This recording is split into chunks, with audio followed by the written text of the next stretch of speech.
Islam itu bukan agama, nabinya tukang kawin dan lain sebagainya.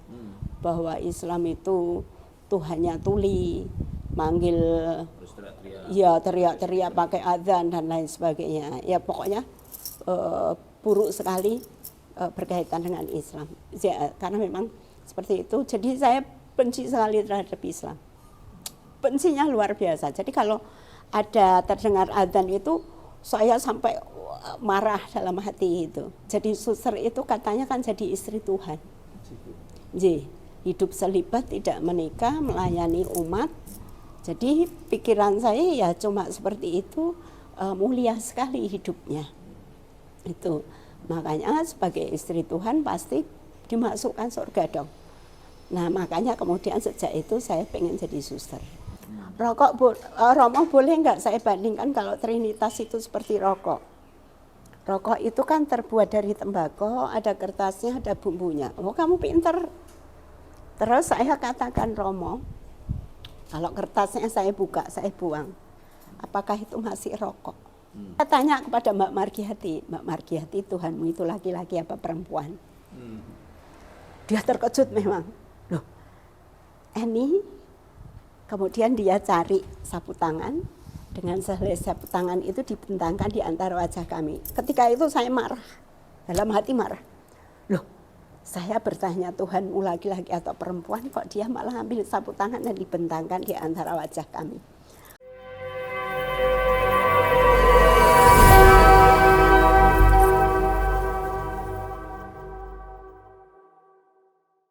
Perkenalkan, nama saya Maria Anastasia Dwi Eni Widyastuti.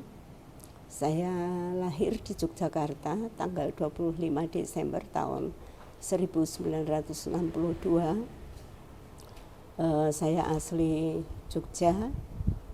Ketika itu tinggal di Duko, Kecamatan Gedongkiwo.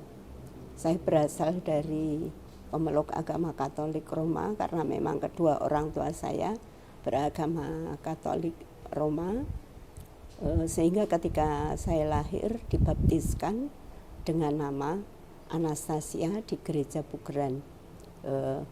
Terus ketika SMP diberi sakramen penguatan dengan nama Maria.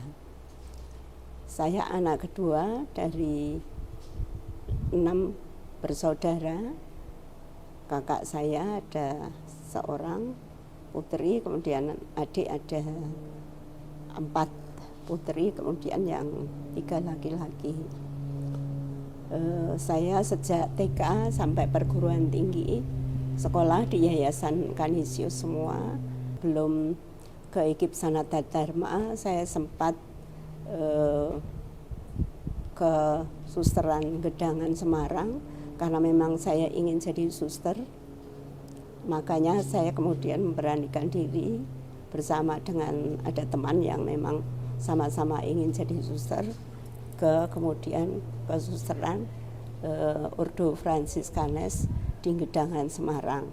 Cuma karena memang orang tua saya tidak mengizinkan saya masuk biarawati, maka kemudian hanya teman saya yang kemudian lanjut, saya kemudian harus pulang untuk melanjutkan kuliah di IKIP Sanata Dharma, satu-satunya perguruan tinggi yang saya daftarkan diri bersama dengan orang tua, kemudian ambil jurusan Bahasa dan Sastra Indonesia.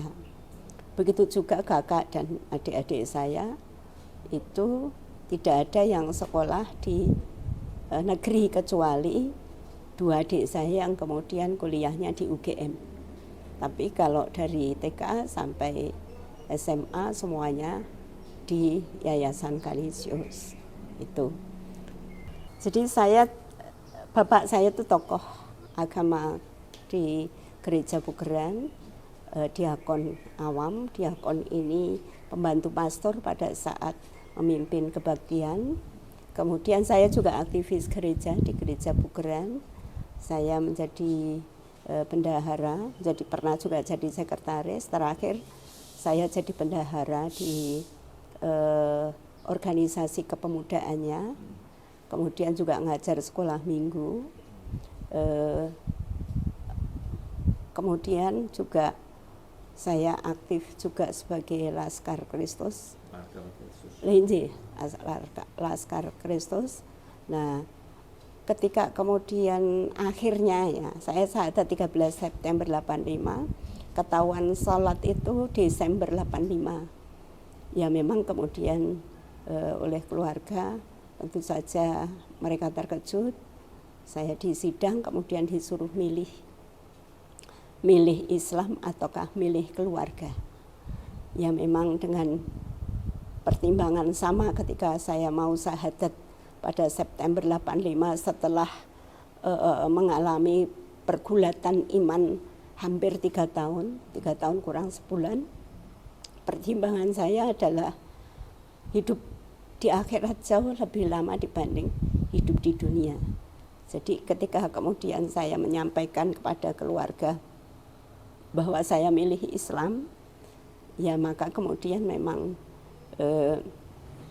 otomatis karena sayangnya mereka kepada saya, otomatis kemudian mereka marah. Wajar saja, saya insya Allah tidak punya dendam sama sekali kepada bapak ibu dan kemudian kakak dan adik-adik saya gitu. Marahnya seperti apa? Ya dipukul, diancam, kemudian menghadirkan tokoh-tokoh agama ke rumah untuk membujuk saya. Ya diantaranya itu. Ya memang saya dipukul, saya pernah dipukul juga. Tidak saya sebutkan siapa, tapi yang jelas anggota keluarga. Kemudian kedua telinga saya memang ketika saya pingsan, bangun-bangun sudah sampai pingsan nih. Sampai pingsan. Kemudian kedua telinga saya itu darahnya kering. Makanya sampai sekarang kalau kemudian saya flu berat itu sakit, sering sakit, ya, sering sakit sekali itu. Ya itu diantaranya. Kemudian saya pernah diancam juga mau dibunuh karena bapak saya kan kemudian sakit. Jadi wajar ada anggota keluarga yang kemudian memang mengancam saya, kalau bapak kenapa kamu harus mati. Jadi ketika kalau saya di apa-apakan, dibunuh, dipukul dan lain sebagainya, saya memang diam dan pikir, diam, tidak jawab itu, tapi saya diam dan hanya berdoa saja kepada Allah. Saya tidak pernah melawan karena apa yang mereka lakukan saya sadari mereka sayang dengan saya. Ya, ainul yakin ya, karena memang kalau ada orang Islam yang kemudian murtad, keluarganya pasti juga berupaya bagaimana caranya agar tetap berada di agama Islam. Sama keluarga saya juga begitu. Saya ingin kembali ke depan lagi. Sampai orang tua meninggal hubungannya sudah kembali membaik betul? Ketika bapak saya meninggal tahun 95 sudah agak lumayan baik ya. Jadi seminggu sebelum bapak meninggal, karena bapak saya meninggal itu karena sakit jantung. Kalau ibu? Kalau ibu kecelakaan. Lebih mendahului atau lebih belakangan? Enggak, belakangan. Jadi bapak saya 95, seminggu sebelum bapak situ, saya itu kok ingin sekali sowan gitu. Kemudian saya panggil-panggil kok enggak ada yang nyaut. Ternyata bapak ibu sedang ada di kamar. Saya kemudian masuk, saya mendengar pembicaraan bapak dan ibu, saya nguping. Bapak saya mengatakan, kalau manggil saya kan Tuti. Tuti itu kok diapa-apakan kok tetap dia kekeh masuk Islam. Berarti mungkin panggilannya gitu. Jadi ibu saya dan bapak itu ngobrol-ngobrol tentang saya. Ya, kemudian memang dibicarakan, ya sudah, memang kalau memang jalan Tuhan seperti itu ya sudah, biarkan saja dia berislam. Itu yang kemudian saya pegangi. Kebetulan ngobrol begitu, bapak itu menyatakan, aku kok pengen makan roti monde tapi yang gulung itu, yang saya bawa itu, dan apel merah. Jadi nggak tahu, mungkin itu kayak apa ya, mungkin Allah juga yang menggerakkan hati saya untuk membawa apa yang disukai Bapak.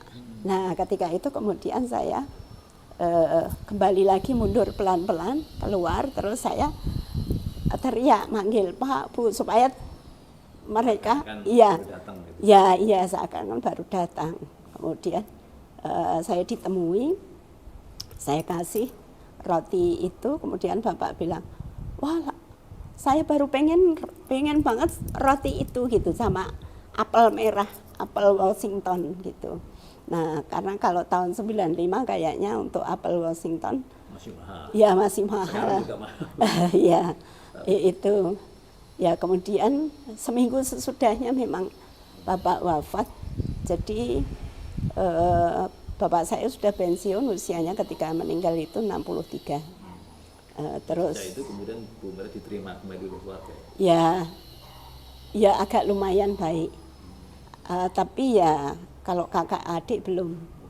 Ya, sampai kemudian ibu saya sebelum meninggal itu sekitar tahun 2008 apa ya, atau jadi sebenarnya hubungan kami agak lumayan ya baik dalam tanda kutip ya, karena tetap betapapun tetap ada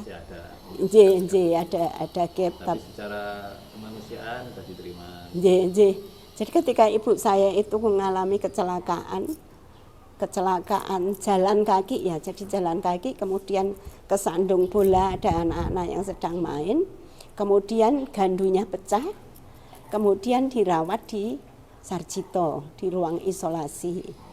Nah, saat hari kedua saya sowan ke tempat ibu di Sarjito itu, ibu kebelet BAB. Ibu bilang tolong dipanggilkan perawat. Terus saya kan kaget, lah ibu mau apa kok minta dipanggilkan perawat? Kesakitan? Enggak, saya mau BAB. Loh, BAB kok dipanggil perawat? Tak ladeni aja Bu, pakai bahasa Jawa ya. Tak ladeni aja. Kamu nanti enggak jijik? Loh enggak. Terus saya ambilkan peralatannya, kemudian memang saya ladeni. Kamu enggak jijik? Enggak. Bau? Ya bau wajar. Benar kamu enggak jijik? Enggak. Terus ibu itu ngendika memang kalau yang lain itu mesti dipanggilkan perawat. Sebenarnya ibu itu, aku malu sebenarnya kalau dipanggilkan perawat itu. Lah kalau adik laki-laki yang ngeladeni memang enggak ya, tapi kan ada yang perempuan gitu. Nah, kemudian saya matur ke ibu, Bu, dulu ketika saya kecil, sejak kecil ibu kan ngeladeni saya. Apakah ibu juga jijik? Ya enggak, masa kok? Iya sama, saya enggak jijik. Saya enggak jijik, pokoknya kalau ibu mau BAB udah bilang aja. Apa yang saya lakukan ini sebenarnya sebuah kewajiban anak. Sama ketika ibu itu dulu ngeladeni saya ketika BAB, kalau ibu enggak jijik, saya juga enggak jijik. Ibu mau BAB 1000 kali sekalipun saya tidak pernah bisa membalas kebaikan ibu sejak saya kecil. Nah, saya lihat sudut, jadi ibu itu nangis, kemudian beliau minta, ya kalau begitu setiap kali saya BAB itu jam sekian, sekitar jam 9-an, Mbok kamu datang, bisa nggak kamu minta izin dari kantor, agar saya kalau BAB itu nggak usah manggil perawat, saya malu gitu. Nah gitu, saya nggih, insya Allah saya pasti diizinkan, ya karena kepala sekolah saya tahu ya kondisi saya seperti apa. Saya kalau ada kepala sekolah yang baru, kebetulan mesti saya ditanya, kok ada nama Maria Anastasia di SK gitu. Nah itu kemudian memang saya sampaikan. Ya akhirnya dari situ ibu membaik. Bahkan ketika waktunya sholat, ibu itu mengatakan, Dok, kowe nek arep sholat di situ gitu. Saya disuruh sholat di ruangan ibu itu. Itu pertama kali. Kemudian akhirnya ibu sangat luluh dan kembali seperti dulu ketika sebelum saya masuk Islam. Gitu. Belum sempat bersyahadat? Enggak. memang ibu pernah menyampaikan ke kami sekeluarga, ketika itu anak saya ini masih kecil, karena saya tinggal haji juga tahun 98, ini yang nomor 2 itu usianya ketika itu 14 bulan.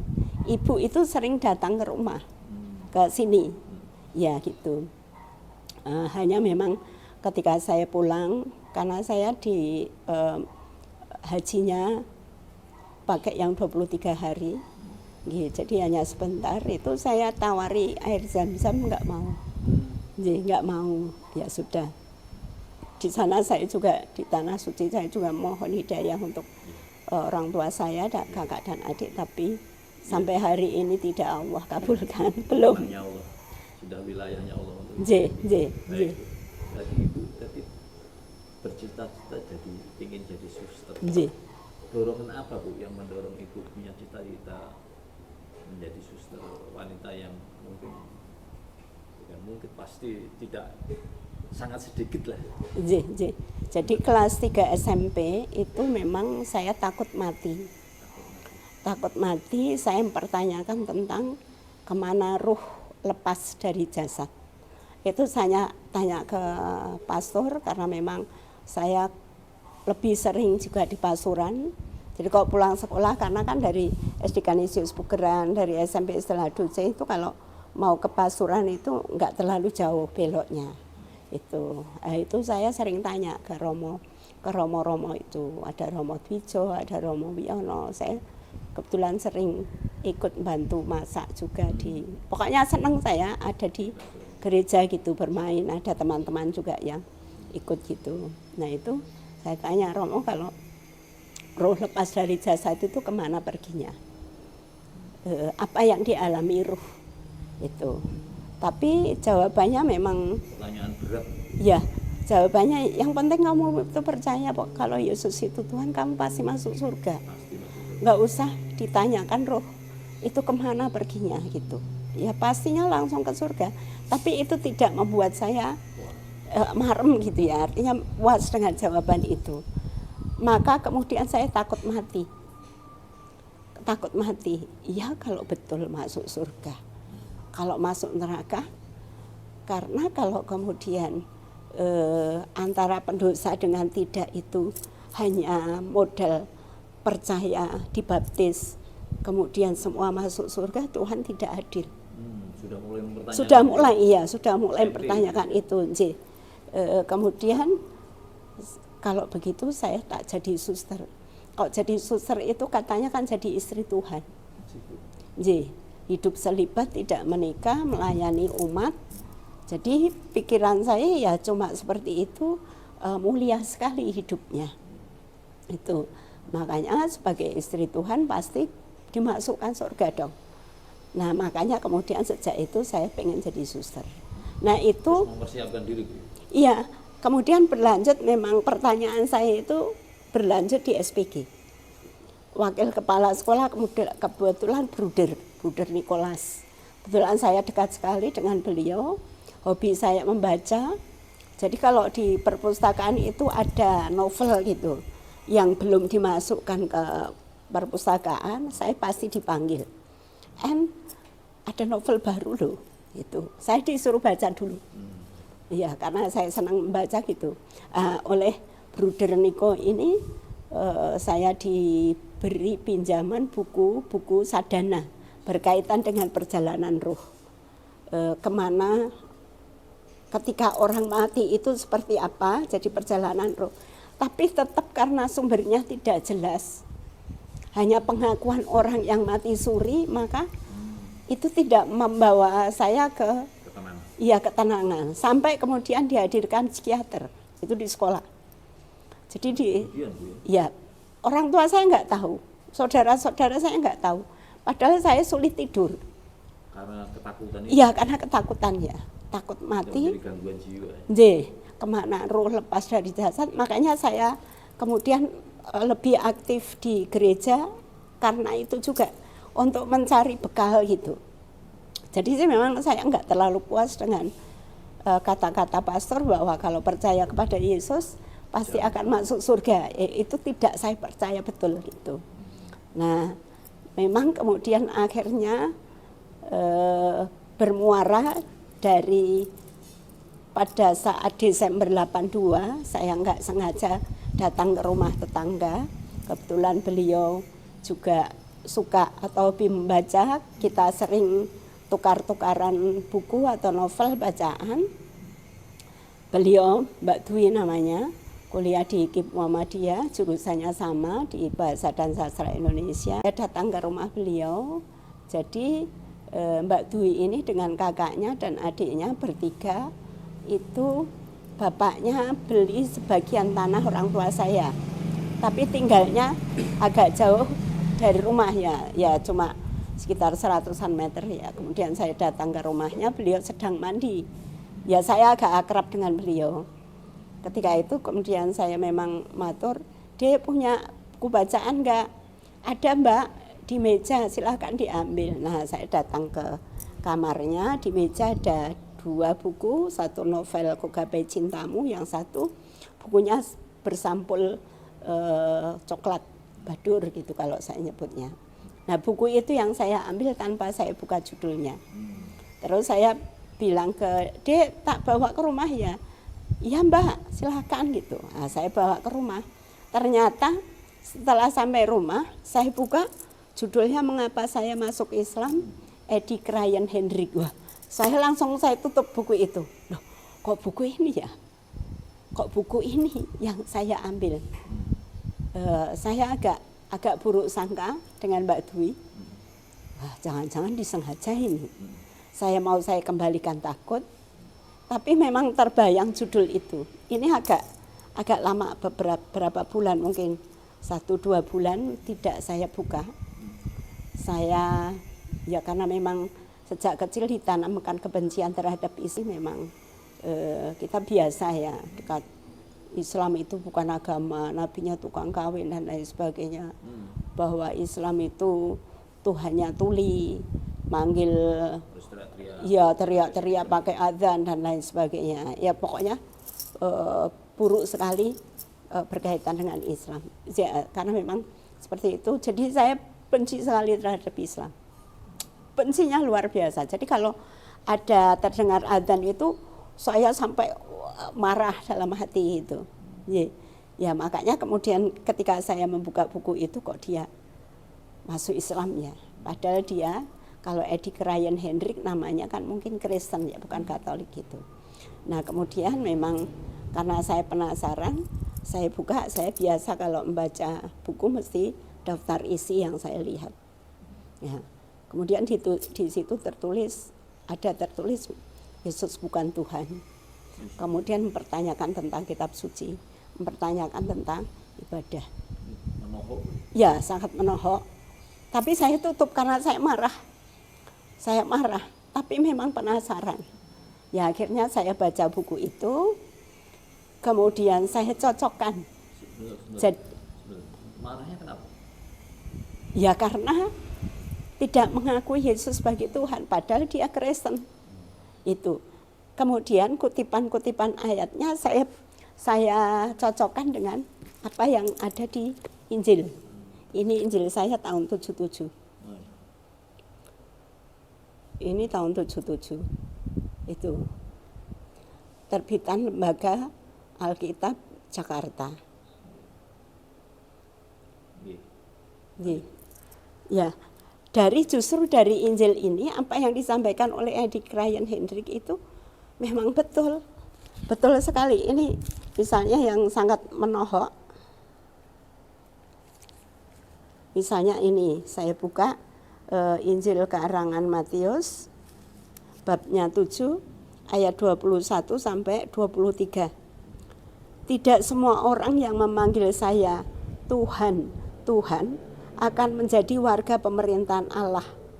Hanya orang-orang yang melakukan kehendak Bapa saya yang di surga yang akan menjadi warga pemerintahan itu. Pada hari kiamat banyak orang akan berkata kepada saya, Tuhan, Tuhan, bukankah dengan nama Tuhan kami sudah menyampaikan berita dari Allah? Dan bukankah dengan nama Tuhan juga kami sudah mengusir setan-setan serta membuat banyak keajaiban? Tetapi saya akan menjawab, saya tidak mengenal kalian. Pergi dari sini kamu orang-orang durhaka.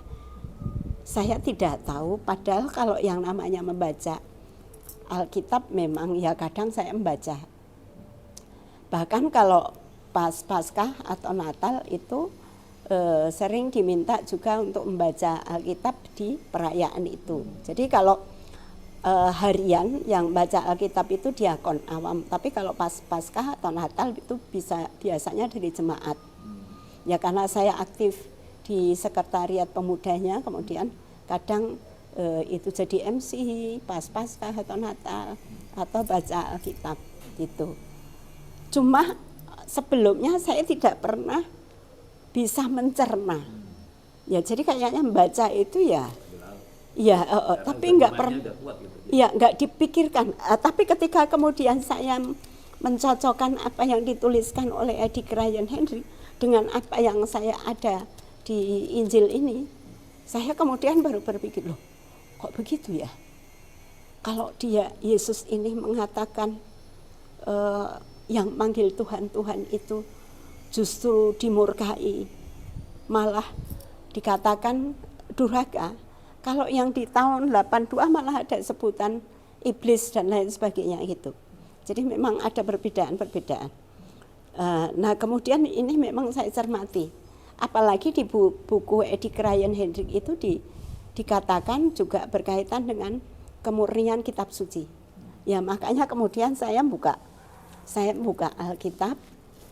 Ini Alkitab lengkap mulai dari Perjanjian Lama sampai Perjanjian Baru.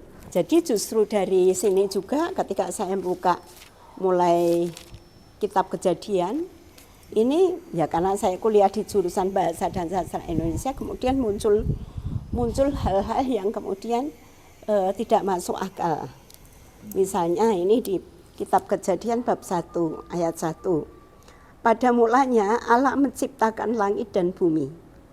Ayat kedua, bumi belum berbentuk dan kosong. Gelap gulita menutupi samudera raya dan Roh Allah melayang-layang di atas permukaan air.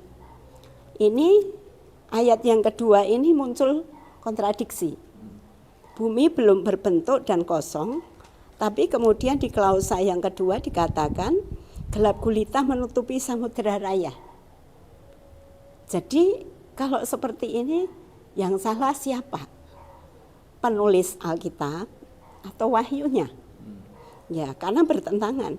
Apalagi Roh Allah melayang-layang di atas permukaan air. Kalau begitu, ketika Allah menciptakan dunia seisinya ini wujudnya roh yang melayang-layang di atas permukaan air. Kalau yang namanya melayang-layang di atas permukaan air berarti bisa dilihat dong. Ada wujudnya. Itu yang kemudian juga sangat menohok. Loh, kok iya ya? Kok seperti ini? Kemudian, kalau kemudian kita baca selanjutnya, itu di ayat yang kelima, dan Allah menamai terang itu siang dan gelap itu malam. Jadilah petang dan jadilah pagi, itulah hari pertama. Jadi hari pertama diciptakan terang dan gelap. Tapi di hari keempat baru diciptakan matahari dan bulan sebagai pembeda malam dan siang. Nah, itu juga sangat, loh kok nggak masuk akal ya? Kenapa tidak diciptakan matahari dan bulan dulu, kemudian baru kemudian ada terang itu disebut siang, kemudian gelap itu malam. Itu kontradiksi yang sangat kemudian membawa saya kok iya ya, apa yang disampaikan Edi Krayan Hendrik kok iya gitu. Apalagi kemudian tadi bab 1 dikatakan Allahnya berwujud roh yang melayang-layang di atas permukaan air. Di bab 3 ayat yang ke-8 dikatakan begini, ketika mereka mendengar bunyi langkah Tuhan Allah yang berjalan-jalan dalam taman itu pada waktu hari sejuk, bersembunyilah manusia dan istrinya itu terhadap Tuhan Allah di antara pohon-pohonan dalam taman. Ini manusia ini adalah Adam dan Hawa.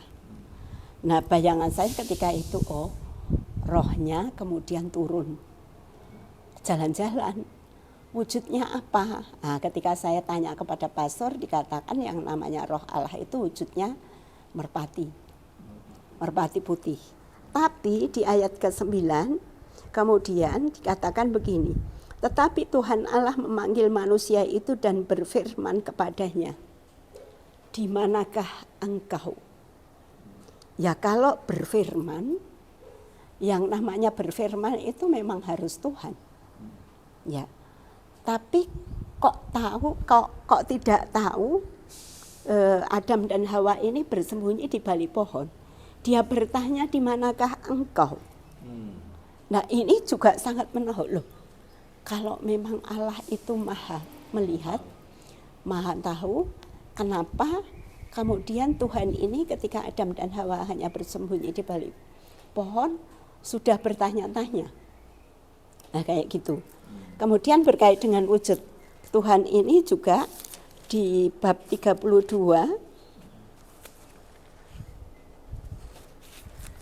ya, bab 32, subjudulnya pergumulan Yakub dengan Allah, bab 32 ayat 22 sampai dengan 32. Pada malam itu Yakub bangun dan ia membawa kedua istrinya, kedua budaknya perempuan dan ke-11 anaknya dan menyeberang di tempat penyeberangan sungai Yabok. Ayat yang ke-23, sesudah ia menyeberangkan mereka, ia menyeberangkan juga segala miliknya. Ayat 24, lalu tinggallah Yakub seorang diri dan seorang laki-laki bergulat dengan dia sampai fajar menyingsing. Di sini disebutkan seorang laki-laki bergulat sampai fajar menyingsing. Ketika orang itu melihat bahwa ia tidak dapat mengalahkan Yakub, ia memukul sendi pangkal paha Yakub sehingga sendi pangkal paha itu terpelecok ketika ia bergulat dengan orang itu. Lalu kata orang itu, biarkanlah aku pergi karena fajar telah menyingsing. Saud Yakub, aku tidak akan membiarkan engkau pergi jika engkau tidak memberkati aku. Ayat 27, bertanyalah orang itu kepadanya, siapakah namamu? Saudnya, Yakub. Lalu kata orang itu, ini ayat ke-28, namamu tidak akan disebutkan lagi Yakub tetapi Israel, sebab engkau telah bergumul melawan Allah dan manusia dan engkau menang. Berarti laki-laki tersebut yang bergumul dengan Yakub, gelut, itu adalah Allah. Dan karena tidak bisa mengalahkan Yakub, kemudian memukul dengan licik, ya, mukul pangkal paha Yakub sampai kecedit, ya, terpelecok itu kecedit. Nah, ketika saya membaca ini buku pengantar ini, ketika itu memang saya sedang bingung, di yayasan di penerbit Canisius ada buku ini, pengantar ke dalam perjanjian lama, ditulis oleh Romo Grunen. Ini seorang pastor, dosen juga di sekolah calon pastor. Ini terbitan pertama tahun 80, cetakan pertama tahun 80. Kalau ini karena buku saya itu dipinjam orang, kemudian tidak dikembalikan, ya mudah-mudahan lebih bermanfaat untuk dia.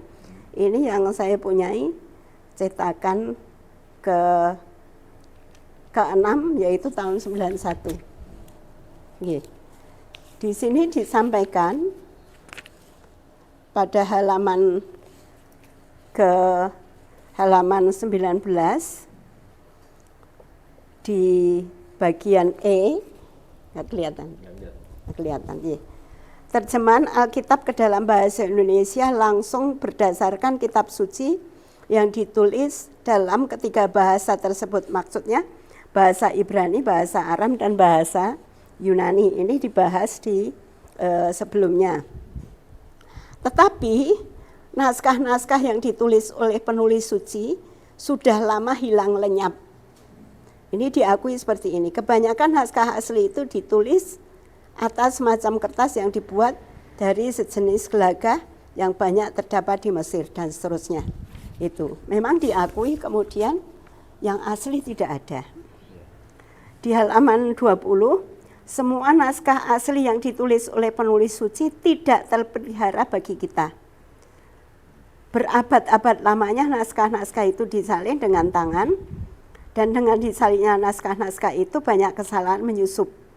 Dalam menyalin Alkitab ada kesalahan yang kebetulan saja terjadi, tetapi ada juga yang disengaja dibuat atas dasar macam-macam pertimbangan. Tetapi Tuhan tidak menjaga supaya kitab suci terpelihara secara utuh sempurna. Penyalin-penyalin tidak mendapat pertolongan khusus. Usaha itu sering berhasil baik, tetapi kadang-kadang mesti diakui bahwa kita tidak bisa tahu lagi apa yang aslinya ditulis oleh penulis suci. Jadi jelas sekali di buku ini disampaikan bahwa kalau kemudian misalnya berubah-ubah ya wajar saja.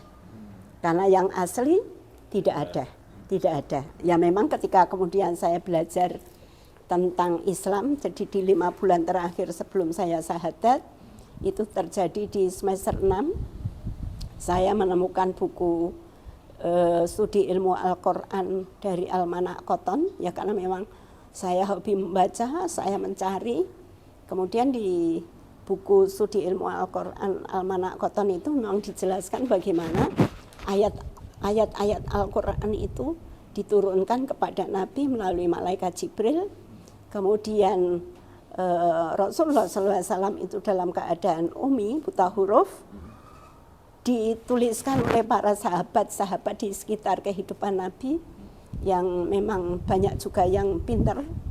Nah, yang kemudian dari itulah yang kemudian akhirnya menjadi mushaf sampai hari ini. Jadi kalau mungkin dari Bapak Ibu penonton mau belajar tentang Islam, bagaimana Al-Quran itu seperti apa, ya memang sebaiknya banyak membaca juga. Ya, ini saran saja, tidak berarti saya lebih pintar, tidak, hanya ketika memang saya sedang bingung, saya menemukan buku itu dan itu yang membuka wacana saya bahwa ternyata Al-Quran ini betul-betul wahyu, ya karena memang ada proses ya ketika saya mencari Al-Quran. Saya cari Al-Quran yang asli itu, bayangan saya terjemahan bahasa Indonesia. Itu terjadi.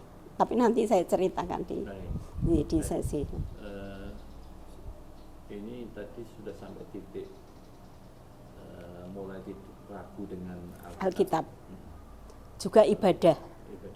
Ibadah itu di Alkitab dituliskan kalau ibadah itu bakar misalnya bakar buah, bakar sayur. Tapi kan sejak kecil saya tidak pernah melihat kalau yang namanya kebaktian itu ya itu seperti itu.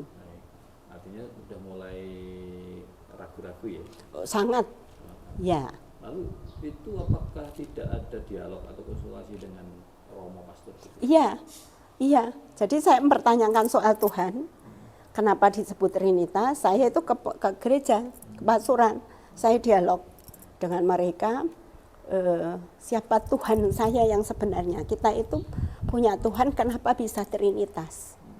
Dijelaskan memang Allah Bapa itu menjelma dalam bentuk Allah Putra, kemudian dalam karyanya dibantu oleh Roh Kudus. Itu kata para pastor, kata bruder. Kebetulan saya punya teman-teman kalau kuliah di IKIP Sanata Dharma kan juga banyak frater ya, calon suster, kemudian calon pastor, kemudian juga banyak suster. Saya ngobrol dengan mereka. Tetapi selalu dijawab, ini kalau itu enggak penting, yang penting itu kamu percaya bahwa Yesus itu Tuhan, kamu besok pasti masuk surga. Nah, kepastian yang saya masih pertanyakan itu, ya kenapa harus Trinitas?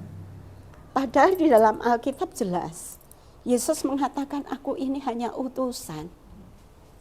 Yesus tidak pernah mengakui dirinya Tuhan. Kalau kita baca di Injil kan jelas sekali banyak perkataan-perkataan Yesus yang menyatakan aku ini hanya utusan. Siapa yang memanggil aku Tuhan saja tidak dikenal oleh Yesus. Ya kalau utusan kan beda dengan yang mengutus. Iya, tapi kemudian kan Allah ini menjelma dalam bentuk Allah Putra, dalam bentuk Yesus. Kapan itu terjadi?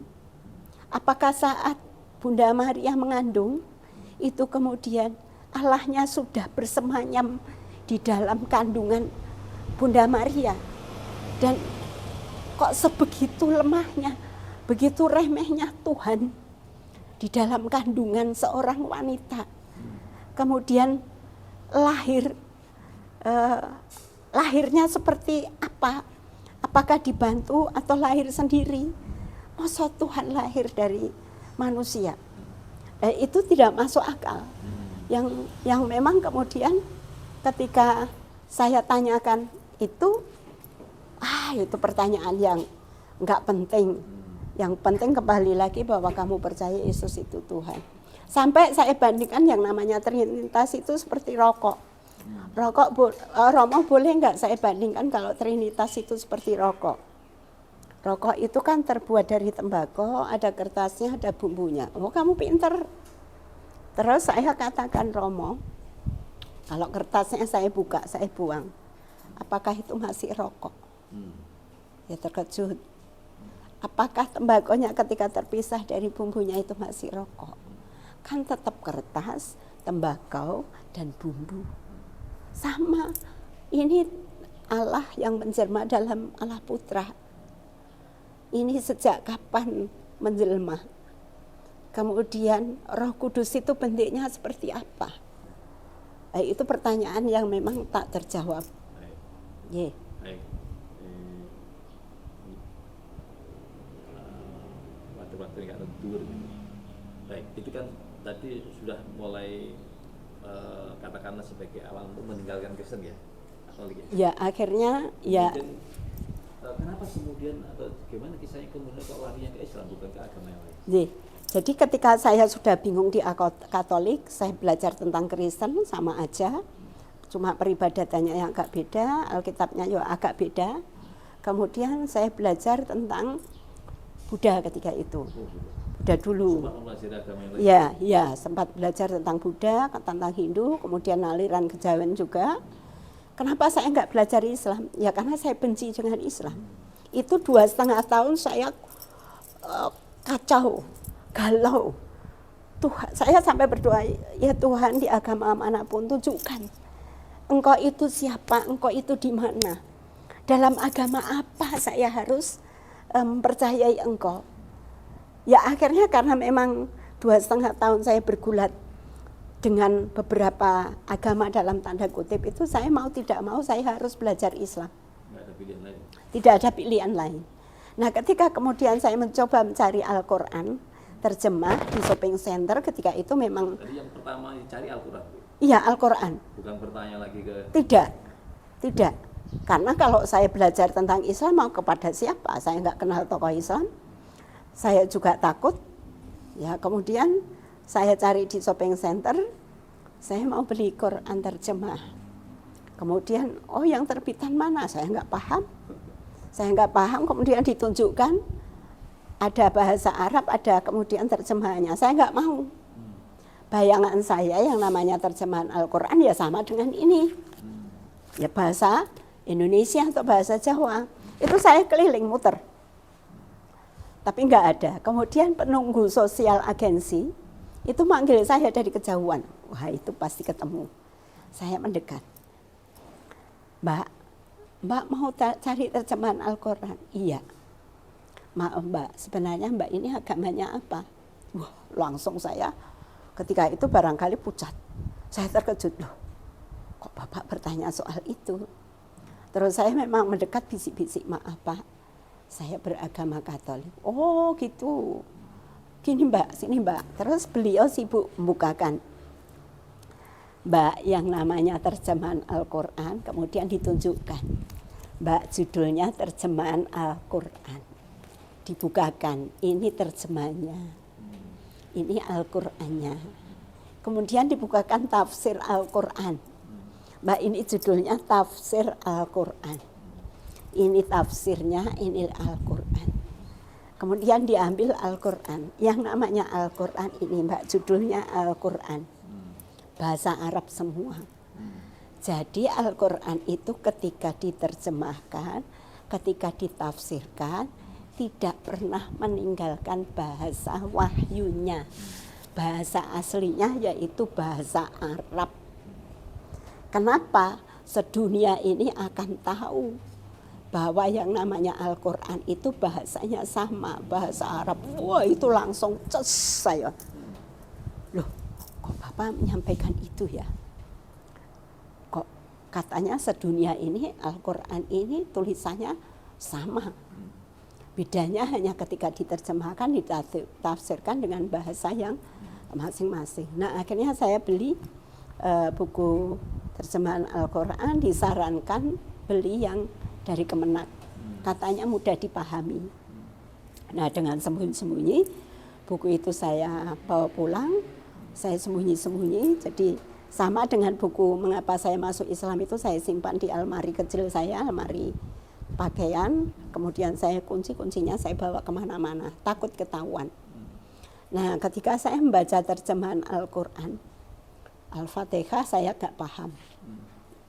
Saya baca Al-Baqarah, itu mulai kemudian ayat yang membicarakan tentang, loh kok pertama berkaitan dengan sholat ya, harus ada zakat. Oh, orang Islam itu mengatakan kalau mau ibadah itu sholat, kok di sini ada sholat. Sementara ketika saya belajar tentang ibadah di luar Islam, itu tidak pernah kemudian disampaikan namanya ini pergi ke gereja, namanya kebaktian misalnya, atau misa kudus, nggak ada, sama sekali nggak ada.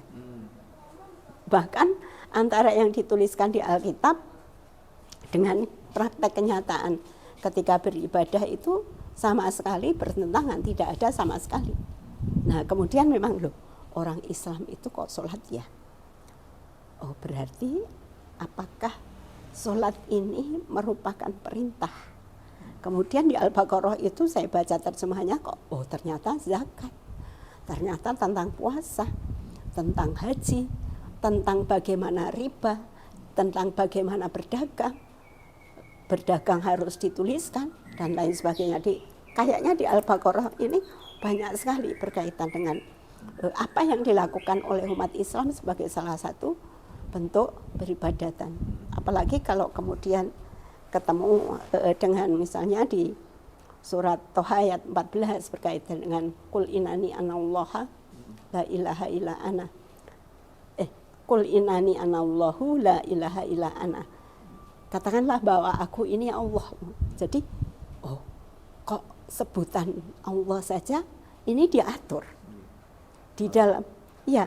Di dalam surat Maryam juga disampaikan dari ayat 90 sampai 92 pas 93 berkaitan dengan kalau kemudian mengatakan bahwa Allah itu punya anak, murkanya Allah itu seperti apa? Apalagi ketika saya membaca Al-Ikhlas bahwa yang namanya Allah itu tidak beranak, tidak diperanakkan, tidak punya saudara, tidak diperanakkan, jelas seperti manusia. Itu yang kemudian diantaranya saya terjemahan ini saya baca ya, karena saya belajar tentang Islam itu sekitar 5 bulanan. Saya selesai membaca terjemahan itu, saya datang lagi ke sosial agensi. Kemudian bapak yang melayani saya itu masih ingat. Mau diberi memang saya nggak mau. Nggak mau saya nggak mau. Ketika itu saya punya uang dari beasiswa. Kemudian, Pak, saya baca apa lagi kalau sudah baca terjemahan? Oh, ini Asbabul Nuzul. Asbabul Nuzul itu riwayat bagaimana Al-Quran ini diwahyukan. Itu saya kemudian pulang baca itu, makin lengkap. Kemudian juga disuruh kembali lagi, saya baca hadis qudsi untuk melengkapi. Yaitu kata Bapak itu, kalau Al-Quran ini dituliskan, kalau hadis qudsi ini wahyu juga di bawah Al-Quran. Nah, di situ juga berbicara tentang akidah dan lain sebagainya. Kemudian saya datang lagi, saya disuruh baca hadis. Hadis ketika itu Bulughul Maram. Ada 2 jilid. Saya baca, loh, peraturan orang Islam. Ternyata kok dari bangun tidur sampai bangun tidur diatur ya. harus seperti ini, baca doanya seperti ini dan lain sebagainya. Saya kemudian kembali lagi, saya disuruh baca Asbabul Wurud. Nah, setelah Asbabul Wurud, saya kemudian termasuk disuruh baca itu studi ilmu Al-Quran dari Almanak Koton. Yang tadi saya katakan. Kemudian itu menambah saya, kok seperti ini ya. Terus saya kembali lagi, saya baru disuruh membaca Akidah Islam. Ada bukunya agak tebal. Tapi sebelumnya ini sebenarnya berawal dari penasaran, saya tanya ke teman saya, Mbak Margiati namanya, di IKIP Sanata Dharma. Sebelum akhirnya saya bingung, saya nyari Al-Quran terjemah itu. Yang buku tadi? Bukan, beda lagi. Mbak Margiati ini teman kuliah di Sanata Dharma. Beliau pakai busana muslim. Jadi di jurusan saya itu yang muslim kalau nggak salah 4 orang. Termasuk Mbak Margiati ini. Saya tanya kepada Mbak Margiati, Mbak Margiati, Tuhanmu itu laki-laki apa perempuan? Dia terkejut memang. Loh, ini kemudian dia cari sapu tangan. Dengan sehelai sapu tangan itu dibentangkan di antara wajah kami. Ketika itu saya marah, dalam hati marah.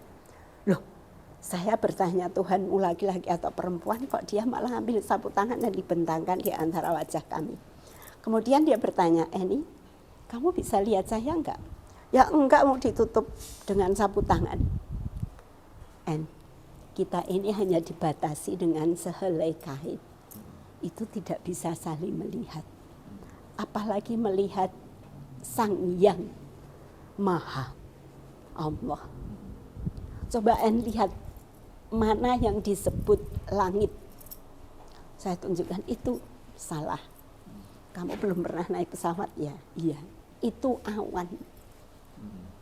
Wah, saya merasa terpukul sekali itu. Jadi sebelum membaca buku, sebelum membaca terjemahan Al-Quran itu. Sebelum pencarian Islam. Iya.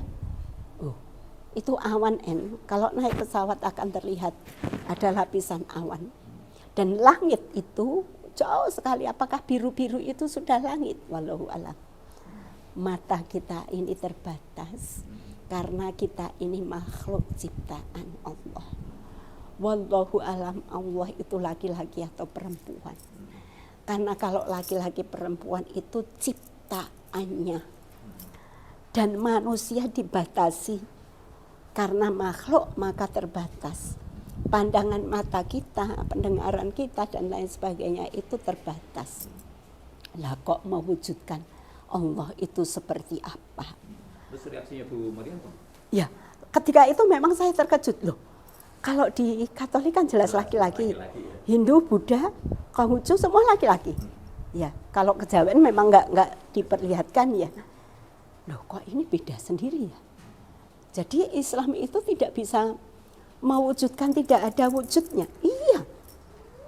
Bahkan yang namanya Nabi Muhammad itu kalau kamu pergi ke masjid-masjid nggak bakal kamu tahu yang namanya Nabi Muhammad itu seperti apa. Kenapa? Karena takut dipuja. Jadi sesembahan itu dimurkai oleh Allah. Nah, dari perenungan itu Mbak Margiati ini saya kemudian cari terjemahan Al-Quran itu. Ke toko buku tadi Bu? Iya, ke toko buku dengan proses yang seperti itu 5 bulan. Baik.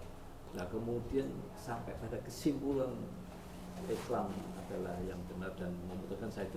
Ya, pertama tentang Tuhannya. Tuhannya tidak laki-laki, tidak perempuan. Tidak diwujudkan dalam bentuk apapun. Bahkan dikatakan Allah murka kalau kemudian itu diwujudkan dalam bentuk makhluk. Di surat Maryam tadi. Disamakan dengan makhluk itu Allah sangat murka. Karena memang Allah yang maha segalanya. Allah awal dan akhir. Jadi tidak mungkin lahir, tidak mungkin mati. Tapi di Katolik kan jelas ada kematian.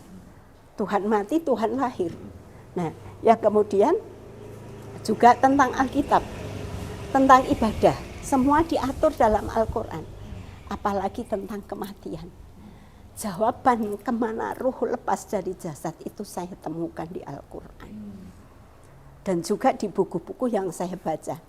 ternyata ruh lepas dari jasad itu ada prosesnya, bahkan sakaratul maut itu pun dibicarakan.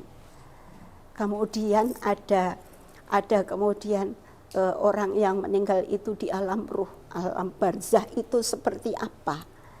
Nanti sama-sama kemudian menanti di akhirat akan ada yaumul hisab.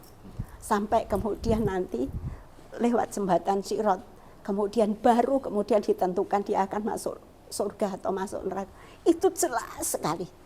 Dan itu baru saya temukan di Islam, Masya Allah. Nah itu yang kemudian memantapkan saya, kalau begitu agama yang benar, Tuhan yang benar di sisi Allah itu jelas Islam, Al-Quran itu jelas wahyu, tidak ada yang mengubah sama sekali, tidak akan ada berani yang mengubah, karena semuanya sama.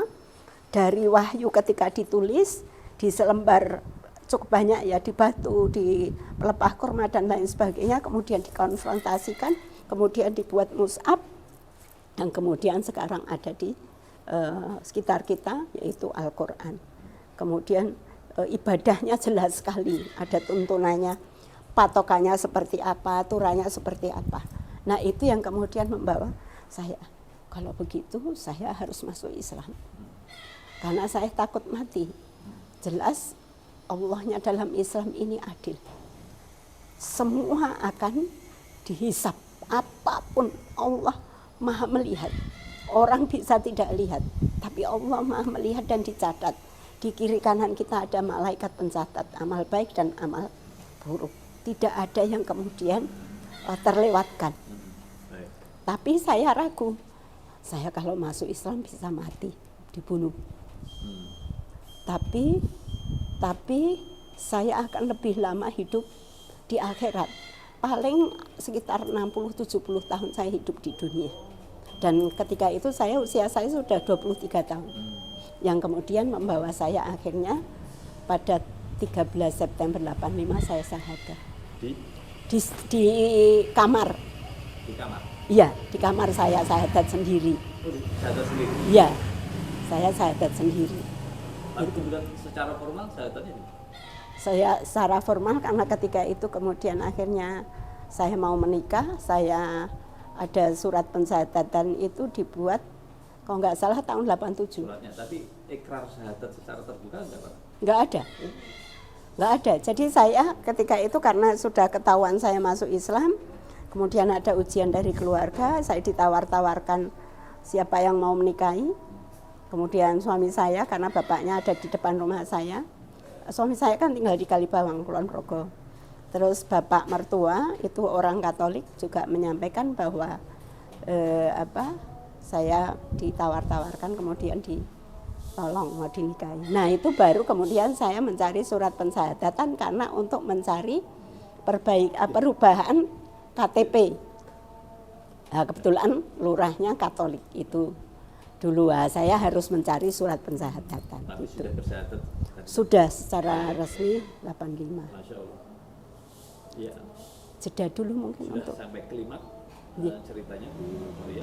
Masya Allah, perjalanan yang panjang dan penuh dengan hikmah. Mudah-mudahan menjadi inspirasi kebaikan bagi kita semua. Bu. Amin, amin, amin. Terima kasih Bu. Ya. Ceritanya mudah-mudahan menjadi amal jariah Bu Maria dan Amin. bermanfaat bagi kita semua. Amin, amin, amin, amin. Saya tutup begini. J. Assalamualaikum warahmatullahi wabarakatuh. Waalaikumsalam warahmatullahi wabarakatuh.